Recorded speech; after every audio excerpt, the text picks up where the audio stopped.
नमस्कार शिक्षक साथियों। लोक शिक्षण संचालनालय भोपाल मध्य प्रदेश के निर्देशानुसार हमें एजुकेशन पोर्टल 3.0 में हमारी ई सर्विस बुक हमारे स्वयं के लॉगिन पासवर्ड से अपडेट करनी है। तो चलिए एजुकेशन पोर्टल 3.0 में हमें कैसे ई सर्विस बुक अपडेट करना है यह हम आज सीखेंगे। तो सबसे पहले हमें किसी भी सर्च ब्राउजर जैसे क्रोम में हमें एजुकेशन पोर्टल 3.0 लिख देना है और जैसे ही हम लिखेंगे तो सबसे ऊपर वेबसाइट आएगी। देखिए यहाँ पर sedarp.educationportal3.in इस तरह की वेबसाइट खुलेगी, उस पर हमें क्लिक करना है। तो हमें निर्देश क्या है पहले हम ये जान लेते हैं। सबसे पहले हमें यहाँ पर देखना है कि क्या निर्देश हमें प्राप्त हैं। देखिए साथियों, ई सेवा पुस्तिका में दर्ज व्यक्तिगत जानकारी का अद्यतन एवं समग्र ई केवाईसी, ये दो प्रकार के कार्य हमें करना है। क्या होगा? लोक सेवक द्वारा एजुकेशन पोर्टल 3.0 में पंजीकृत समस्त शिक्षक स्वयं की लॉगिन आईडी से ई सेवा पुस्तिका में दर्ज व्यक्तिगत जानकारी को अद्यतन एवं समग्र ई केवाईसी की कार्रवाई पूर्ण करेंगे। संकुल प्राचार्य द्वारा शिक्षक द्वारा दर्ज जानकारी को सेवा अभिलेख से मिलान करते हुए सत्यापित करने की कार्यवाही पूर्ण होने के पश्चात विकासखंड शिक्षा अधिकारी द्वारा जानकारी को अप्रूव किया जाएगा। इस संबंध में की जाने वाली कार्यवाही का विवरण परिशिष्ट 2 पर संलग्न है। संकुल प्राचार्य विकासखंड शिक्षा अधिकारी द्वारा उक्त कार्यवाही अनिवार्यतः 24/1/2026 तक पूर्ण करें। समस्त जिला शिक्षा अधिकारियों को निर्देशित किया जाता है कि आपके अधीनस्थ समस्त संकुलों में कार्यरत लोक सेवकों की ई सेवा पुस्तिका में जानकारी के सत्यापन की कार्रवाई संकुल विकासखंड शिक्षा अधिकारी स्तर पर निर्धारित समय सीमा में पूर्ण करना सुनिश्चित करें। उक्त निर्देशों का गंभीरता से पालन सुनिश्चित किया जाए। तो इस तरह के निर्देश हमें लोक शिक्षण संचालनालय द्वारा प्राप्त हुए हैं। यह निर्देश की कंडिका 2.2 है। आगे देखिए साथियों, यहां पर हमें इस कार्य को करने के लिए जो आवश्यक ऐप्स हैं, हमें सबसे पहले इन ऐप्स को डाउनलोड कर लेना है। तो क्या है वे आवश्यक ऐप्स? सबसे पहले photo and picture resizer, play store से हमें photo and picture resizer download करना है, जो हमारी फोटो की क्वालिटी को छोटा, जितना हम चाहें उतना छोटा ये कर देगा। फिर हमें यहाँ पर क्या बनाना है? पीडीएफ बनाना है। तो एडोब स्कैन ऐप, जैसे फोटो छोटे से छोटे साइज की हमने कर लिया जो स्पष्ट दिख रही हो, और फिर उसे एडोब स्कैन से हमने क्या बना लिया? पीडीएफ बना लिया। फिर भी हमें लगता है कि पीडीएफ 100 KB से ज्यादा का है, तो फिर एक पीडीएफ कंप्रेसर ऐप हमें डाउनलोड करना है। वह पीडीएफ को कंप्रेस करके पीडीएफ, देखिए कंप्रेस पीडीएफ फाइल, तो ये पीडीएफ कंप्रेसर ऐप हम डाउनलोड कर लेंगे तो वो उसे 100 KB से कम में बदल देगा। इस तरह से हमें इन 3 प्रमुख ऐप्स की आवश्यकता है। इसके बाद देखते हैं यहां पर आवश्यक दस्तावेज, हमें कौन कौन से दस्तावेजों की आवश्यकता पड़ेगी। तो सबसे पहले उन दस्तावेजों को हमें 100 KB से कम में बदल लेना है। उसके बाद ही हम ई सर्विस बुक अपडेशन का कार्य शुरू करेंगे। 10वीं की अंकसूची, 12वीं की अंकसूची, स्नातक की अंकसूची, स्नातकोत्तर की अंकसूची, डीएड बीएड की अंकसूची, प्रथम नियुक्ति आदेश, प्रथम उपस्थिति आदेश, संविलियन आदेश, स्थानांतरण यदि हुआ है तो स्थानांतरण आदेश, पदोन्नति आदेश, शिक्षा विभाग में संविलियन आदेश, आधार कार्ड, पैन कार्ड, समग्र आईडी, एक फोटो 200 KB से कम हो, दिव्यांग प्रमाण पत्र यदि है तो, और सभी की पीडीएफ 100 KB तक ही अपलोड होंगी। सभी पीडीएफ हमें क्या करना है? 100 KB तक की फाइलें बनाकर तैयार करके रीनेम करके हमें रख लेना है। इसके बाद हम बढ़ेंगे। जैसे ही हम एजुकेशन पोर्टल 3.0 गूगल क्रोम में लिखते हैं तो एक वेबसाइट जो सबसे ऊपर खुलेगी उस पर हम क्लिक करेंगे तो इस तरह का पेज हमारे सामने आ जाएगा। हमारे पास एजुकेशन पोर्टल 3.0 का यूजर नेम में अपना यूनिक आईडी दर्ज करना है और पासवर्ड जो आपके पास हो उसे हमें यहाँ दर्ज करना है। यहाँ पर हमें कैप्चा को दर्ज कर देना है। यदि हमारे पास पासवर्ड नहीं है तो ये देखिए यहाँ पर फॉरगॉट पासवर्ड पर क्लिक कर देंगे। फॉरगॉट पासवर्ड पर अपना यूनिक कोड और रजिस्टर्ड मोबाइल नंबर आप दर्ज करेंगे तो आपका पासवर्ड बदलने का ऑप्शन आ जाएगा। जैसे ही आप पासवर्ड बदलते हैं तो इसके बाद आपके पास पासवर्ड से लॉगिन कर देंगे। लॉगिन करने के बाद इस तरह का पेज ओपन हो जाएगा। इस तरह के पेज में यहाँ आपका नाम आ जाएगा और आपका पद और आपकी ज्वाइनिंग डेट आ जाएगी। इस तरह से इस पेज में हमें ये ध्यान रखना है कि डेस्कटॉप साइट मोड हमारा है या नहीं। सबसे पहले क्रोम के 3 डॉट में जाकर डेस्कटॉप साइट मोड पहले कर लेंगे, उसके बाद ही हम लॉगिन करेंगे। यहां पर इस पेज में आने के बाद विशेष ध्यान रखने वाली बात यह है कि ये जो एरो का निशान है ऊपर, स्कूल एजुकेशन डिपार्टमेंट मध्य प्रदेश के पहले जो एरो का निशान है, इस पर क्लिक करने से ही बाईं तरफ के ऑप्शन खुलते हैं। तो जैसे हम ये एरो के निशान पर हम क्लिक करेंगे तो यहां पर देखिए, यहां पर ये बाईं तरफ ऑप्शन खुल जाएंगे, सारे ऑप्शन खुल जाएंगे तो हमें एम्प्लॉय डायरेक्टरी पर यहां पर क्लिक कर देना है। एम्प्लॉय डायरेक्टरी पर हमने क्लिक कर दिया तो एम्प्लॉय डायरेक्टरी पर क्लिक करने पर क्या होगा, तो देखिए यहां पर इस तरह से ये ओपन हो जाएंगे। और भी निर्देश हैं, मुख्य पहलू नीचे और भी दिए गए हैं। यहां पर फिर इन सबको हम पढ़ ले और फिर से हम इस एरो पर जब क्लिक करेंगे, तो फिर से ऑप्शन खुलेंगे। ये देखिए यहां पर ई सर्विस बुक लिखा हुआ खुलेगा, ई सर्विस बुक। और जब ई सर्विस बुक पर क्लिक करेंगे तो फिर से ई सर्विस बुक लिखा हुआ खुलेगा। इस ई सर्विस बुक पर जब हम क्लिक करेंगे तब हमें यहां पर ऑप्शन मिलेगा अपलोड फोटो का और यहां पर ऑप्शन मिलेगा ओपन कैमरा का, व्हाइट बैकग्राउंड में जो ओपन कैमरा का ऑप्शन। तो सबसे पहले यहां पर हम अपलोड फोटो के ऑप्शन पर जाएंगे और जो हमने 200 KB से कम की जो हमने अपनी फोटो तैयार किए थे उस फोटो को सेलेक्ट कर लेंगे तो उस फोटो यहां पर सेलेक्ट होकर आ जाएगी। ध्यान रहे फोटो 200 KB से कम की ही हो तभी आ पाएगी। फिर कैसे करेंगे 200 KB से कम की photo and picture resizer app जो मैंने आपको बताया है उससे हम फोटो को रिसाइज कर लेंगे। वहां पर सभी प्रकार के ऑप्शन है, कितने KB में आपको रिसाइज करना है या आपको कितने % उसको कम करना है, ये सब ऑप्शन वहां पर दिए गए हैं साथियों।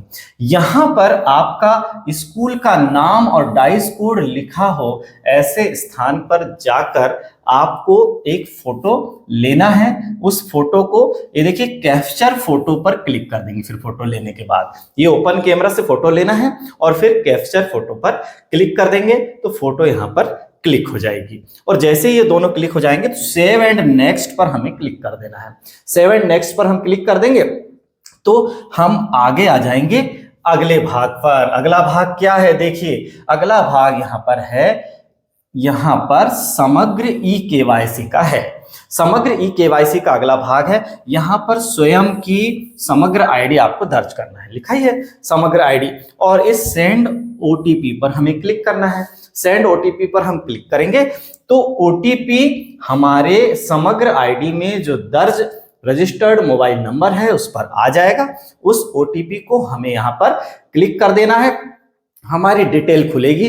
ध्यान रखिए कि आपका नाम बिल्कुल सही होना चाहिए। यदि आपकी केवाईसी समग्र केवाईसी हो चुकी है तो आपका बिल्कुल सही नाम होगा। फिर साथ ही आपके पिता का नाम और आपकी माता का नाम। महिला कर्मचारियों के लिए माता का नाम और पिता या पति का नाम नीचे दिया होता है। यहाँ पर देखिए क्या क्या है, first name, middle name, last name. यदि मिडिल नेम है तो ठीक है, वरना सीधे last name. Mother name, father name. यहाँ पर मदर नेम, फादर नेम आप देख लीजिएगा आ रहा है या नहीं। और फिर यहाँ पर डेट ऑफ बर्थ, कैटेगरी और जेंडर। सेव एंड नेक्स्ट कर देंगे। यहाँ पर सेव एंड नेक्स्ट पर आप क्लिक कर देंगे तो यहाँ पर फिर अगला ऑप्शन ये खुल जाएगा पर्सनल इंफॉर्मेशन का। पर्सनल इंफॉर्मेशन के माध्यम से एजुकेशन पोर्टल 3.0 कि में कर्मचारी की जानकारी एवं समग्र पोर्टल के अनुसार जानकारी प्रदर्शित होगी। कि ये देखिए समग्र पोर्टल के अनुसार जानकारी और आपकी वास्तव में 3.0 में जानकारी क्या है, वो दोनों जानकारी यहाँ पर देखिए। पर्सनल इंफॉर्मेशन, यहाँ पर समग्र डाटा के अनुसार आपकी जानकारी, first name, middle name, last name और फिर यहाँ भी समग्र डाटा के अनुसार आपकी जानकारी प्रदर्शित होगी। दोनों तरफ आपकी जानकारी यहाँ पर प्रदर्शित होंगी।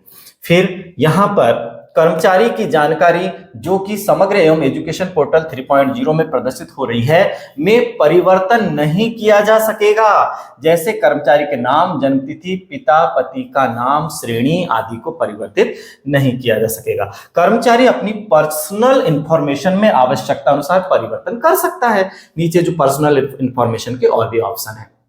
सभी जानकारी प्रोफाइल लॉक करने से पूर्व ही परिवर्तित की जा सकती हैं। प्रोफाइल लॉक होने के उपरांत किसी भी प्रकार का परिवर्तन संभव नहीं होगा। लास्ट में प्रोफाइल लॉक का ऑप्शन आता है साथियों, वो हमें नहीं करना है। सभी जानकारी प्रविष्ट करने के उपरांत कर्मचारी द्वारा सत्यापित करना अनिवार्य होगा। सत्यापित करना अनिवार्य होगा जानकारी भरने के बाद। यहाँ पर देखिए सभी जानकारियां हैं, ईमेल है, मोबाइल नंबर है, आइडेंटिफिकेशन मार्क्स है, फिर यहाँ पर सारी जानकारी, आपकी हाइट है, आपका धर्म है, ब्लड ग्रुप है, सभी आपको भरना है। वर्तमान एवं स्थायी पता यदि एक समान हो तो चेक बॉक्स पर क्लिक कर दें।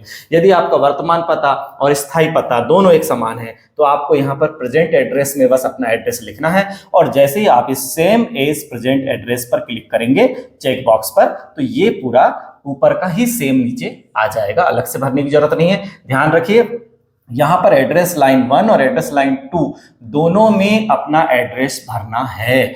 दोनों में मतलब पहले में आपने पूरा एड्रेस भर दिया और उसके बाद आपका जो ब्लॉक है, डिस्ट्रिक्ट है, वो सब एड्रेस लाइन 2 में भर के आपको अपना पूरा एड्रेस कंप्लीट करना है।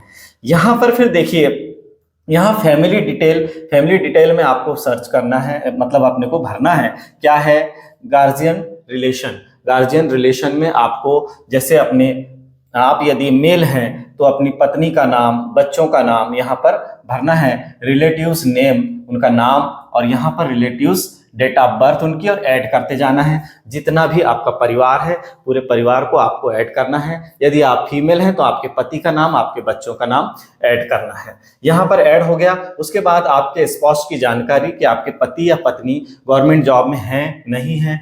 Married and spouse is an employees of MP state school education department. यदि टीचर है तो स्कूल एजुकेशन डिपार्टमेंट सर्च करें। यदि किसी अन्य डिपार्टमेंट में है तो अन्य डिपार्टमेंट सर्च यहाँ पर क्लिक करें। और यदि गवर्नमेंट जॉब में नहीं है तो गवर्नमेंट जॉब में नहीं वाला ऑप्शन को यहाँ पर सेलेक्ट करें। और यदि हैं तो फिर यहाँ पर उनकी यूनिक आईडी और उनका नाम लगेगा और उनके ऑफिस का नाम लगेगा, उनके स्कूल का नाम, संकुल का नाम सहित। फिर यहाँ पर देखिए चेंज रिक्वेस्ट डिटेल्स। यहाँ पर देखिए यदि आप डिसेबल नहीं थे अब हैं तो उसको यस करना पड़ेगा, नहीं तो फिर नो चेंज है तो उसमें कोई चेंज की आवश्यकता नहीं है। चेंज रिक्वेस्ट डिटेल से संबंधित किसी भी प्रकार के परिवर्तन हेतु कर्मचारी द्वारा संकुल को रिक्वेस्ट फॉरवर्ड करना होगा। पूर्व एवं वर्तमान पोस्टिंग से संबंधित किसी भी प्रकार के परिवर्तन अनुरोध के लिए कर्मचारी द्वारा संकुल से रिक्वेस्ट करना होगा। फिर नोट है डिटेल्स रिक्वायरिंग संकुल अप्रूवल्स में दी गई फील्ड्स में परिवर्तन हेतु कर्मचारी द्वारा संकुल को रिक्वेस्ट फॉरवर्ड करना होगा। अब यहाँ पर देखिए अगला कॉलम, यहाँ पर देखिए कुछ भी यदि आप चेंज करना चाहते हैं तो ये चेंज पर क्लिक करना है और न्यू वैल्यू को यहाँ पर लिखना है। कर्मचारी द्वारा प्रविष्ट की गई जानकारी को व्यू बटन के माध्यम से देखा जा सकता है तथा जानकारी में परिवर्तन करने हेतु उसे रिमूव किया जा सकता है। संबंधित दस्तावेज केवल पीडीएफ फॉर्मेट में अपलोड करना है। सारे दस्तावेज जो हैं पीडीएफ फॉर्मेट में ही अपलोड होंगे। अब employ service book education school education department Madhya Pradesh, ये देखिए यहाँ पर सब क्या आ गया, आपकी क्वालिफिकेशन पर आ गए हम साथियों। अब क्वालिफिकेशन आपकी क्या क्या है, तो जो हमने शुरू में मार्कशीट तैयार करवाए थे 100 केबी से कम की, उसमें 10th 12th, आप 8th से भी शुरू कर सकते हैं, ऑप्शन यहाँ 8th से है। 8th 10th 12th, फिर आपका बीएससी, एमएससी, फिर आपका डीएड, बीएड, ये सब आपने कोर्स किया है तो सभी कोर्स को बारी बारी से यहाँ पर सेलेक्ट करते जाना है और इस ऐड से ऐड करते जाना है। जब सारे आपका एजुकेशन ऐड हो गया तो यहाँ पर 7 नेक्स्ट से आप क्लिक करके अगले पेज में आ जाएंगे। फिर कर्मचारी के कार्य अवधि के दौरान पोस्टिंग ऑफिस से संबंधित दस्तावेज पीडीएफ फॉर्मेट में अपलोड करना होगा। जो भी आपके ऑफिस बदले हैं उनको पोस्टिंग से संबंधित दस्तावेज यहाँ पर पूरा शुरू से लेके लास्ट तक, और इशूइंग अथॉरिटी और डेजिग्नेशन और सब्जेक्ट, इन सबको अपने को भरते जाना है। आपकी प्रथम नियुक्ति, फिर अध्यापक संवर्ग में संविलियन, फिर ये शिक्षा विभाग में संविलियन, फिर उसके बाद आपके ट्रांसफर, और इन सब के से एक पीडीएफ आप तैयार कीजिए और इन सभी डाटाओं को ऐड करते जाएंगे। ऐड करने के बाद आपको लास्ट में देखिए यहां पर पोस्टिंग टाइप आप बार बार ऐड करते जाएंगे, तो इस तरह से यहां पर ऐड होते जाएगा, है ना। सपोर्टिंग डॉक्यूमेंट्स भी यहां पर ऐड होते जाएगा सभी प्रकार के ऑर्डर का।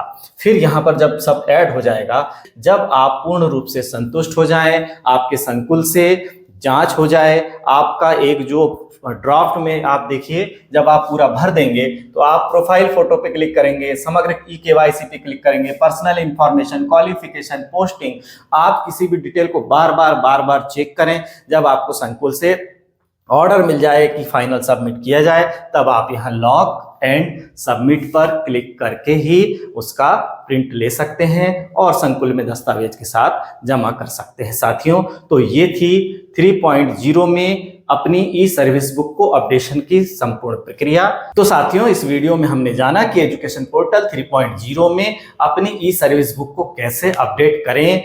तो यह चैनल बीकेसी गुरु क्लासेस सामान्यतः 9th एंड 10th मैथ्स के लिए तैयार किया गया है। बच्चों को इस चैनल से जरूर जोड़ें। आज के लिए बहुत बहुत धन्यवाद।